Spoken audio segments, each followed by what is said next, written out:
L'heure de retrouver Eric Seban pour une analyse des premiers échanges à la Bourse de Francfort. Bonjour Eric.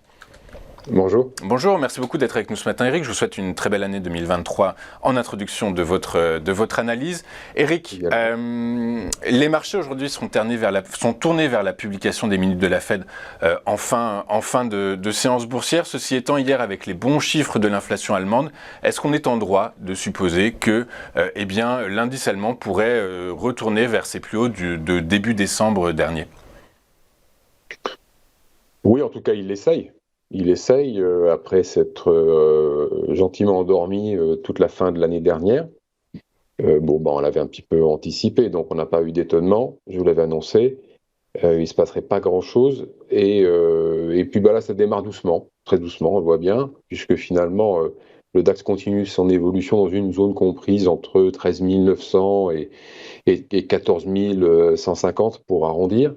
Une zone d'environ 250 points dans laquelle il a été réalisé la semaine dernière, la semaine d'avant, et de laquelle il a essayé de s'extraire hier, sans trop de succès, puisqu'il s'est arrêté. Alors bon, en séance, il a réussi à passer au-dessus, puis finalement, il a fini en dessous. Là, on ouvre dans le haut de la zone d'hier, de la séance d'hier, mais on n'a pas encore été au-delà.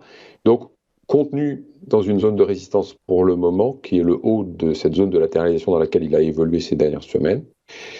Si on repassait au-dessus, on n'irait pas forcément beaucoup plus haut et on ne reprendrait pas encore la tendance haussière qui a été commencée en octobre.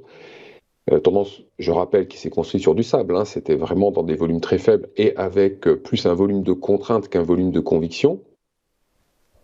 On réintégrait la zone dans laquelle le DAX a évolué entre mi-novembre et mi-décembre. Juste ça. Il faudrait passer au-dessus de 15 000 sur le plan de chartiste uniquement, indiquer une reprise de cette tendance haussière. Donc on en est encore un petit peu loin. Franchement, dans l'ambiance actuelle, il n'y a pas grand-chose qui a changé par rapport à la fin de l'année dernière, en définitive. Sur le plan macro, on n'a pas grand-chose. Alors, on va attendre évidemment des chiffres pour voir si ce sera un catalyseur ou pas. Sur le plan géopolitique, c'est pas passé grand-chose. Sur le plan sanitaire, c'est toujours pareil. Voilà, le Covid fait partie de la vie de tous les jours ou presque maintenant. Donc, le contexte n'a pas changé. Le manque de visibilité non plus. Donc ça veut dire qu'on n'a toujours pas les gérants de retour et qu'on ne peut pas vraiment escompter sur leur retour dans l'immédiat tant qu'on n'aura pas quelque chose qui va leur donner plus de visibilité pour établir des stratégies sur le long terme. C'est leur horizon d'investissement. Donc de ce point de vue-là, ça n'a pas changé au terme de visibilité. Donc on ne peut pas attendre un retour des gérants. D'autant qu'en plus, de toute façon, ils ne sont pas sur la contrainte de faire. Le marché monte, donc ils n'ont pas de contrainte de vente. Quand bien même ils baisseraient, on a bien vu qu'ils avaient largement préparé ce cas de figure avec des protections. Le niveau de volatilité implicite sur les options court terme, là, n'a pas beaucoup bougé. Il a un petit peu baissé, mais pas de quoi penser que les gérants se découvrent. Donc, ça veut dire que même si ça baissait, on ne va pas attendre d'eux un mouvement de panique. La seule contrainte qu'ils peuvent avoir, c'est d'investir les liquidités qui rentrent. Et comme on ne peut pas vraiment établir de scénario long terme parce qu'il n'y a pas de visibilité, et donc mettre en place des investissements de conviction, ça va encore partir sur les ETF en attendant mieux. Donc, de la part des gérants, pas attendre de volume, ce qui veut dire, bien évidemment, que pour les prochaines semaines, il faut quand même encore s'attendre à la spéculation qui va animer les échanges.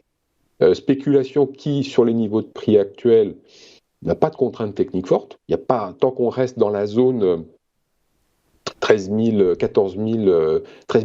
14 600, cette zone large dans laquelle le DAX peut encore évoluer parce qu'il a latéralisé comme ça depuis maintenant 2 mois, eh bien, il n'y a pas de contrainte technique forte, il n'y a pas d'obligation de se précipiter si on vient taper une borne ou une autre. Il n'y a pas de contrainte technique. Il n'y a que si on passe au-dessus. Si jamais ça veut continuer à monter, on verra peut-être des rachats de short ou des rachats de positions de vente à découvert. Si on passe au-dessus de 15 000, on n'y est pas encore. Et puis, de toute façon, c'est pas ce qui... Si sur le plan de chartiste, donc la théorie de chartiste, on reprendrait le trend haussier, il faut pas mettre de côté le contexte, il est fondamental dans l'analyse. Il n'y a pas les éléments pour apporter un relais haussier. il faudrait que pour ça les gérants reviennent. Donc voilà, je pense que si on passe 15 000, un petit peu de rachat de short, une accélération sans consistance, à moins qu'on ait une nouvelle qui vienne accompagner cette hausse et qui provoque éventuellement des obligations d'acheter pour ne pas rater quelque chose. Ben là, franchement, je ne vois pas de quoi ça pourrait venir. Puis on en est encore loin, donc on analysera ça en temps réel. Mais voilà, le contexte n'est pas propice à une forte hausse, en tout cas une hausse consistante.